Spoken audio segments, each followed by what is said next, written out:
G'day and welcome to the Manage Self, Lead Others podcast, mainly for experienced and aspiring people managers. I'm your host, Nina Sunday, and listening to this show helps you explore ways to become the best version of yourself at work as a manager.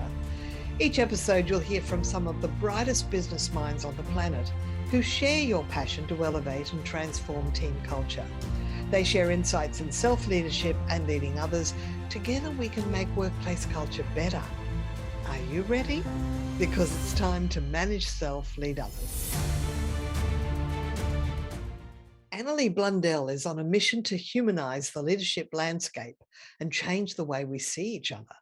Known affectionately as the professional people whisperer, Annalee is co-author of several books on shifting human behaviour, including Developing Direct Reports, Taking the Guesswork Out of Leading Leaders, providing a reference guide for developing leadership performance on the job. Awarded L&D Professional of the Year 2021 from the Australian Institute of Training and Development. Welcome, Annalee Blundell. Thank you very much, Nina. I'm very excited to be here. Now, just before we get started, I'm really impressed that you were named the L&D Professional of the Year by Australia's peak training and development organisation that I've been a member of since the year dot, the Australian Institute of Training and Development. Congratulations. And what did you have to do to win that? Because you'd have to be top of your game to get top L&D professional, Well, which you are. Thank you. Thank you so much, Nina. Yes. Well, to the question, what did I have to do? My goodness, I can tell you hand on heart, this is no Mickey Mouse award. You know, they are not giving these out like Tic Tacs.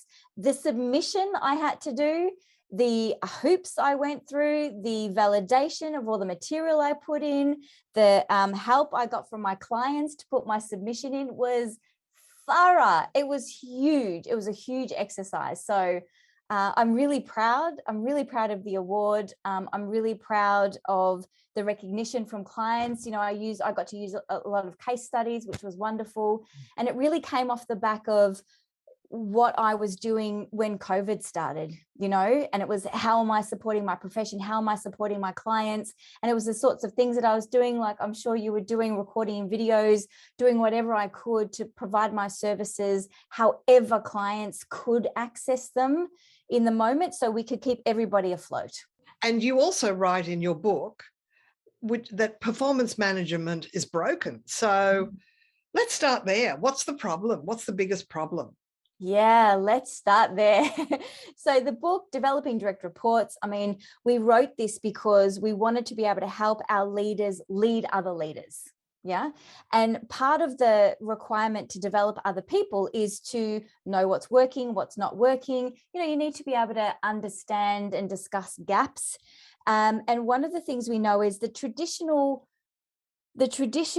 approach to performance management, and I don't just mean performance management as in you're doing something wrong and you're out. We're talking about managing the development of performance, your day-to-day growth and development, which is hugely important now more than ever.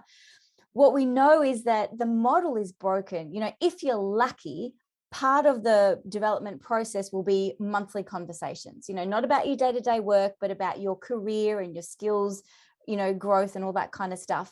But even that you're lucky to get, to be honest. And what we know is most effective when it comes to growing and developing and building skills is immediate feedback. You know, and I right. And not saving it up. Why do you save it up for a month? And that's the best case, you know, Nina, you know this. Worst case is you do it once a year when you're forced to, when the pay is on the line, right? Annual performance reviews. Shoot me now. That never works. It is a horror show. Right. So it's mind-blowing. And particularly if you put it in light of the way I always think about it through the analogy of sports, right? So you think about sports performance, elite sports teams. Imagine, I'm from Melbourne, right? We're all footy mad. I'm not, but we're all here in Melbourne, in Victoria, footy mad apparently.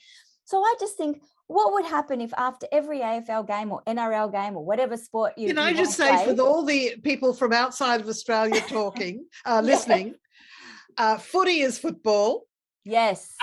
In Melbourne, it's a huge football city. They play Australian rules. NRL is National Rugby League, which is another game. And what did you say? What was the other one? AFL, Australian Football League, yes. which is Australian rules or Aussie rules. So there's your little football lesson, everybody. Whether you're tuning in from Europe and it's actually football, as in soccer, it doesn't matter what game we're playing. The idea is you play a match, you get feedback straight away. You do not wait for the next month to get that feedback. Can you imagine the absurdity? And it's the same for performance. You know, the real opportunity for leaders is to do the most amount of targeted and impactful development on the job, the immediate, as soon as it happens. On the day, in the moment.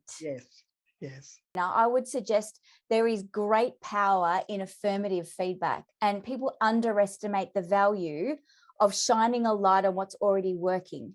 So you think about the power of, you know, we think about feedback that has to be critical or constructive or, you know, something out of the box. Correcting a mistake, exactly. And I would say, yes, that's part of it, but so is the supportive part. And imagine the power. Someone's, you know, speaking up in a meeting for the first time, or they're running the agenda, or they're chairing the meeting, and you walk out and you're walking to the next meeting together, and you just lean across and you say, great job. I especially loved the way you X. It was really powerful when you Y.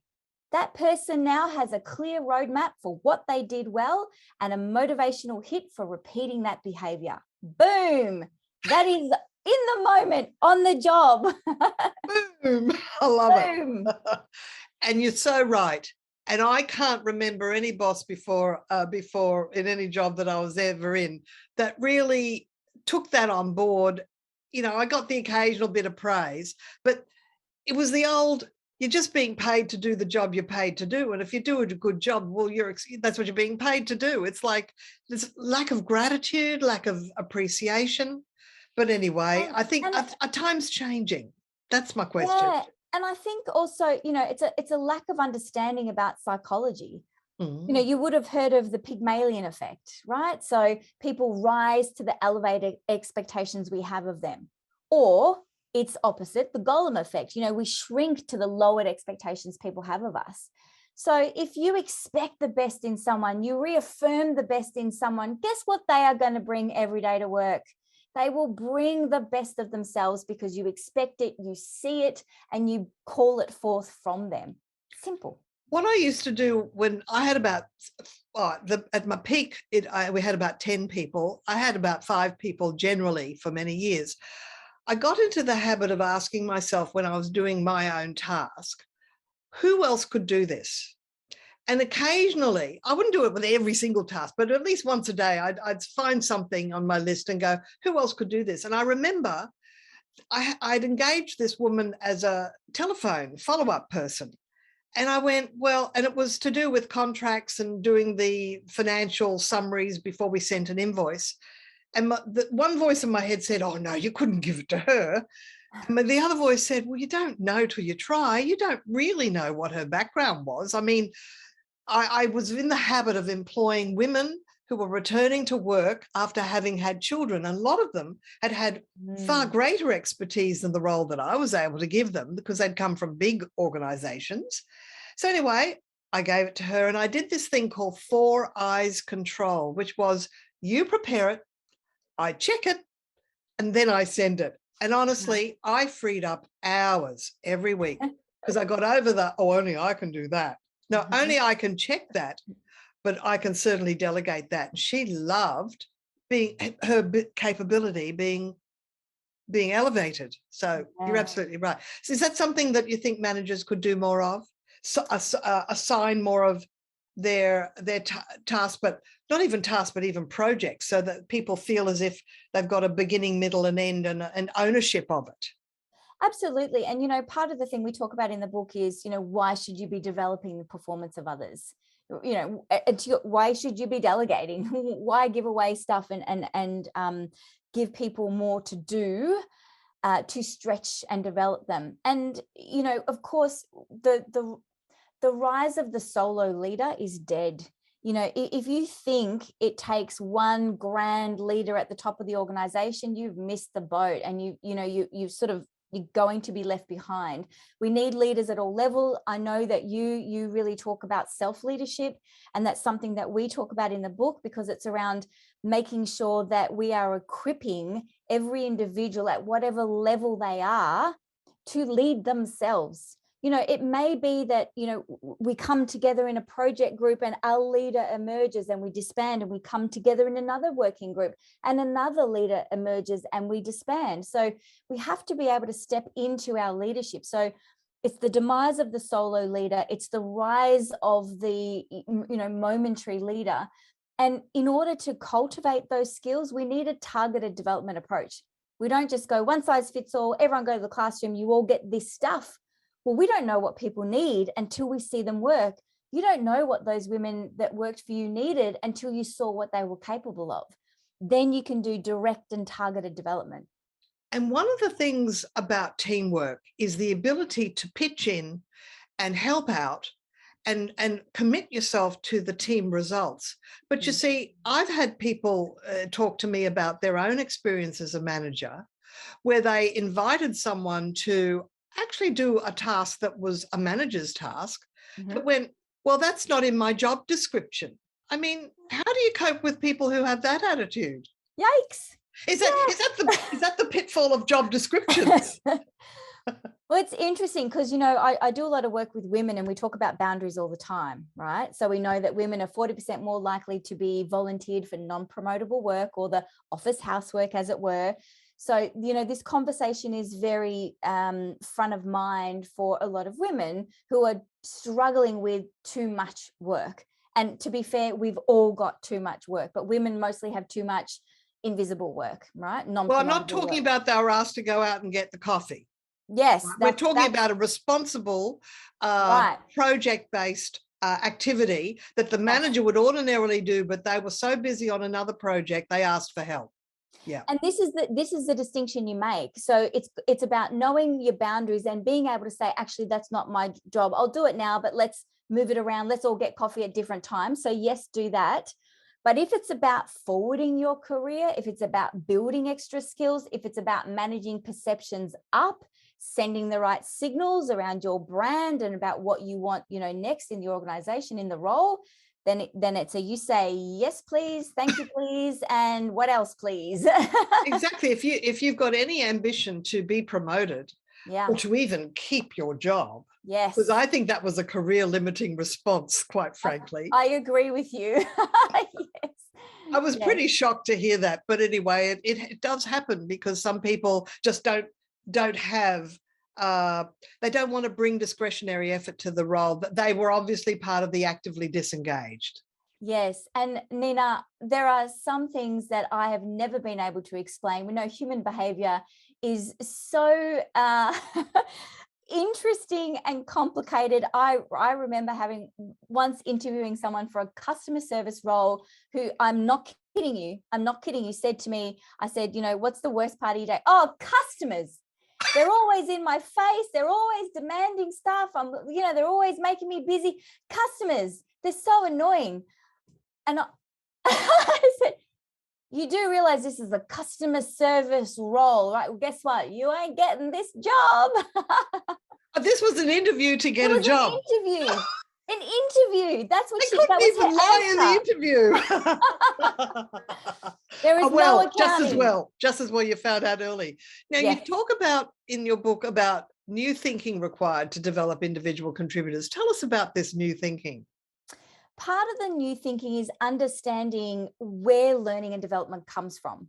It's really easy to think that if we want to develop someone or teach them something, that we send them to a course, or HR does it, or someone else is responsible for that activity. And it's confusing because we have HR departments, we have L&D departments, learning and development departments, we have wonderful in-house training programs. Every year in the annual conversation, we talk about what's your training plan. And so it's very easy for managers to fall into the trap of thinking, oh, development and growth happens outside of the day-to-day because we have courses for it. Now, I would argue that is supplement too, but it is nowhere near a replacement for day-to-day on the job development. So the new thinking that was required is it's not something that gets outsourced. It's something that's in addition to the most important part of training, which is on the job targeted development. Okay, so how would you do a targeted development plan for one of your direct reports? Sit down, we talk about what the business needs going forward. We talk about where they wanted to develop going forward. I want to make sure there's an alignment between those. And then we would look at where are you now and where do you need to be? What courses, yes, could we supplement the training for you to do that? So yes, we can send you on this course. And then I'd look at what do I as a manager know is coming up? What programs are coming, what projects of work are coming up? What can I do to provide stretch opportunities that are in line with this person's development program? You're absolutely right. Building capability is providing stretch opportunities, and the person being invited to accept that stretch opportunity, embracing it with a light heart and with an expectation that it's good to learn something new. It's good to try something new. That's the Holy Grail, isn't it? That's the ideal. Yeah, and the idea of confidence comes up a lot. Am I ready yet? Am I ready for that role? And my response is always, if you're 40% ready, you're good to go. If you're waiting for your 100% ready, it's too late. There is no growth left in that opportunity because you're confident, you're competent, you know it all. So it actually defies the idea of growing and developing. You should feel uncertain. You should feel stretched. You should feel worried because it means you're in the learning zone. And of course, there's this old imposter syndrome that's rearing its ugly head. I just saw a headline, 95%, was it women or of all workers, have imposter syndrome. And I'm here to say there are times when I have it too, depending on what I'm comparing it to. I don't think it's imposter syndrome. I think it's human striving syndrome. And yes, it was women. 95% of women was a study.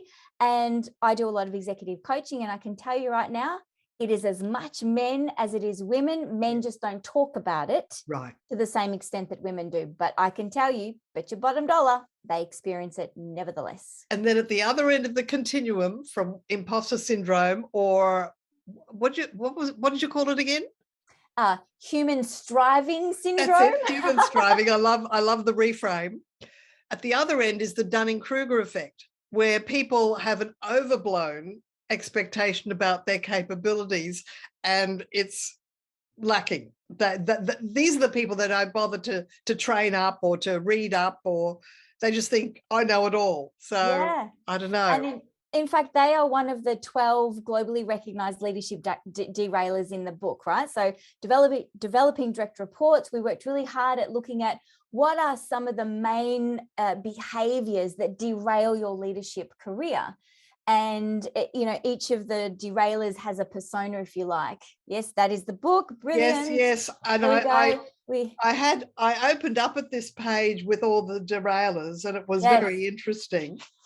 I'll tell you something. Poker Face was interesting. I had the CEO of a huge global accounting firm come to my speed reading course when we had public courses. And honestly, I thought he must be hating it. He must really hate it because he was completely poker face the entire time through. And I went, I guess that's what happens when you're CEO of a global multinational.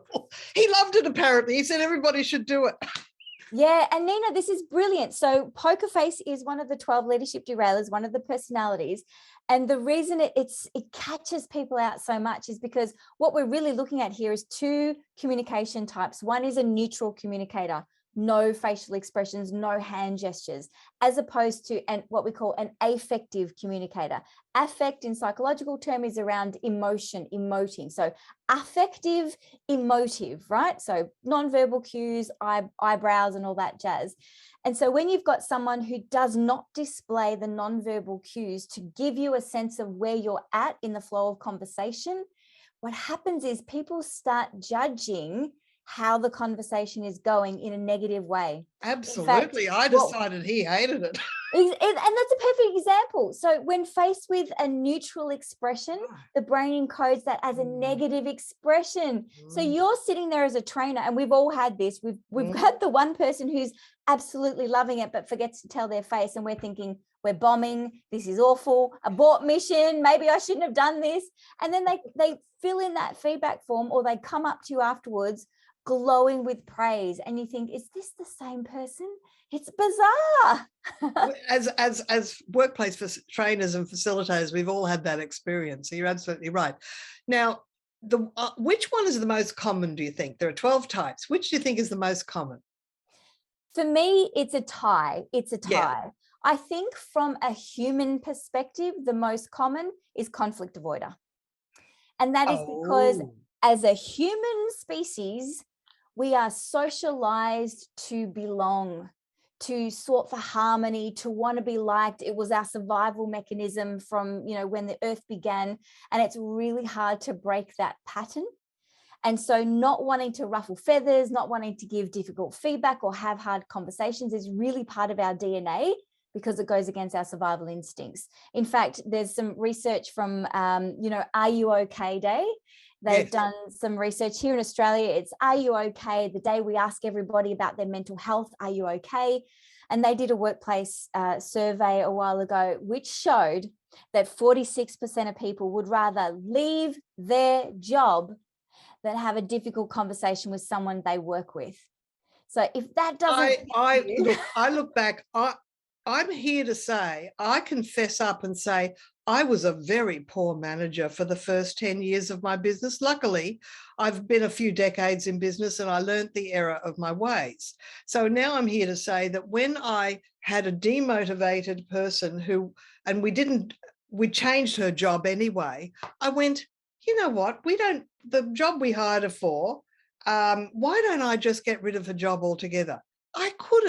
This was a perfectly capable human that all I had to do was really sit down and have a conversation. But instead, I really was annoyed the fact that she was interrupting the person next to her with chatting and then slipping back into a chair when I walked out from my office. And I went, that's not acceptable in my head.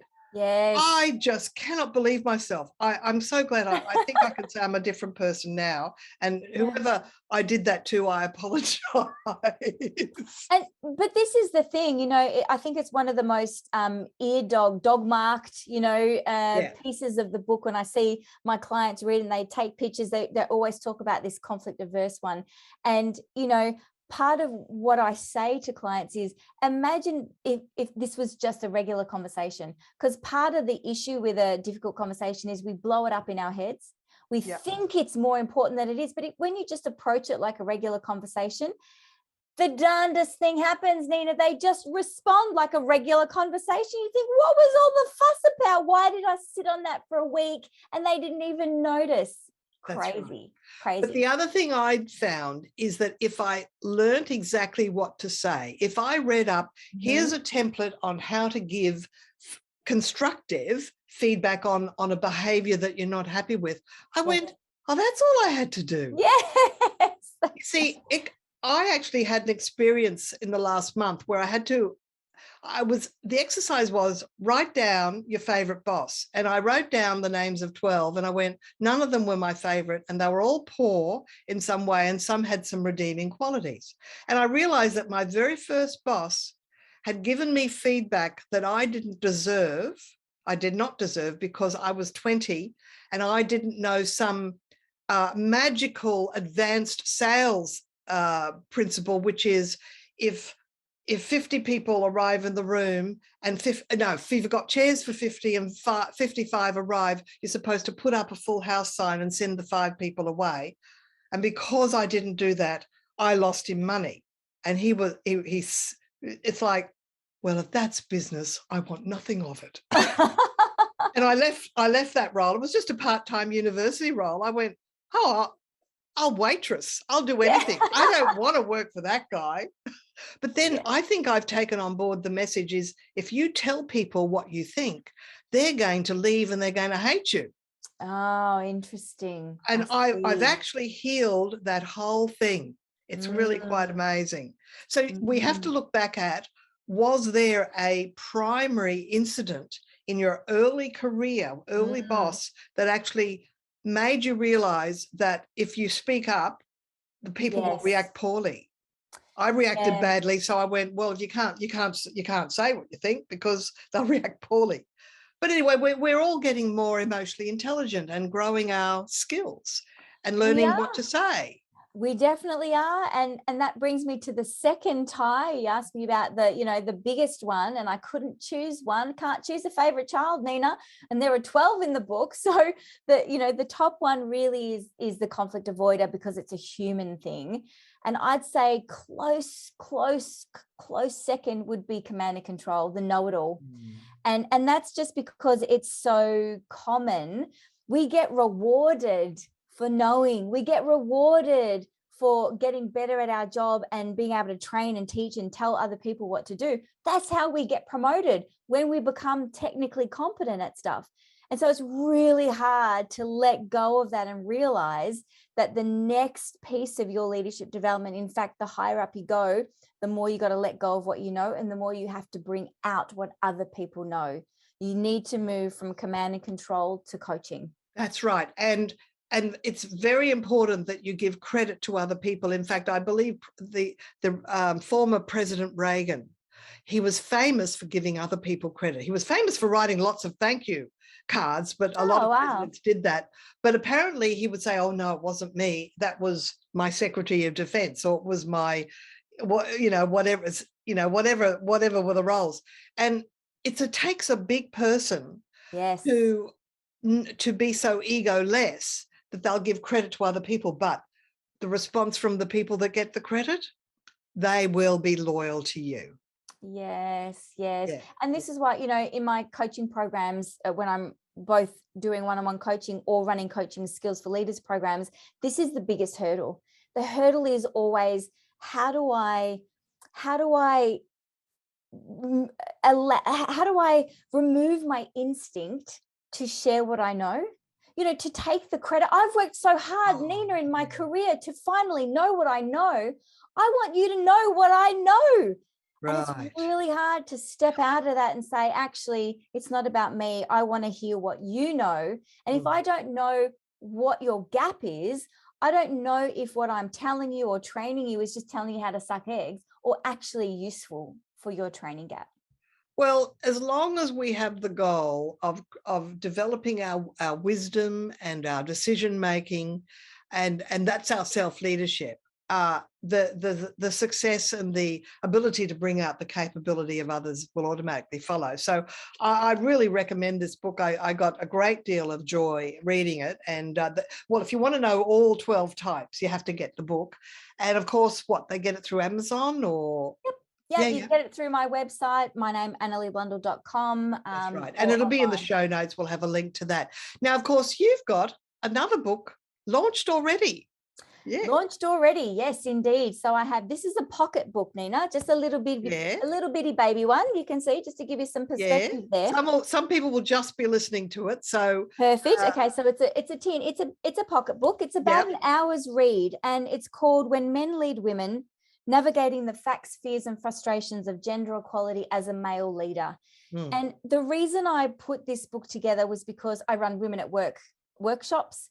And as part of those conversations, we always engage the managers and the executives. And so there's a lot of men involved in these programs that support gender equality. And I had lots of conversations with men one-to-one in corridors or in my coaching, saying things like, Annalee, I really want to support this movement, but I'm not sure I really understand it. Or is it really that unfair? I mean, I work hard, they work hard, we both go for the same job. I get it. What's unfair about that? So it's tricky. Men are really struggling with the reality of what's going on. So I wrote this book as a way to help them navigate these questions and concerns in a safe environment. That's lovely. Great. Well, we've sort of almost come to the end of our conversation, which I'm sure the people are just riveted with the wisdom and the insights that are coming out, Annalee. I guess, are you able to deliver globally through online workshops, or are you mostly face-to-face, or how can people work with you? I have become mostly online, as I'm sure a lot of people have. We're only really now just going back to face-to-face. So absolutely, I am virtual. I do love me a bit of virtual. I'm pretty savvy with my Zoom skills and my Teams. If you have to go Teams, I can do that. So absolutely, yes, I am available. And what book have you read recently that you think people could or should be reading? What inspires you?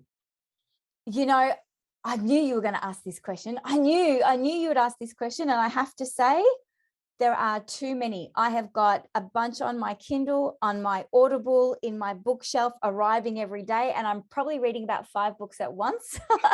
The good thing about Audible is you can listen while you're driving or while you're commuting somewhere. And I've become a convert to the audiobook. So me too, for that exact reason, for listening, all that sort of stuff. But generally speaking, one of my favorites is Daring Greatly, from Brené Brown, because to me, it's around leadership on steroids based on authenticity and humanity. Everybody's talking about Brené Brown, so I would. I have to get that onto my audiobook as well. Yeah, all right, I will. Look, it's been delightful speaking with you, Anna-Lee. I can see why you are L&D Professional of the Year. Still, because they haven't announced the next one. So exactly, another few days. That's right. So really a joy meeting with you and talking about your book and your concept. So good luck with the future, and may you win many more awards. Thank you, Nina. I appreciate it. I've loved our conversation. This episode, we've been speaking with Anna-Lee Blundell on the Manage Self, Lead Others podcast for experienced and aspiring people managers. I'm your host, Nina Sunday. Thanks for listening. Until next time, see you then.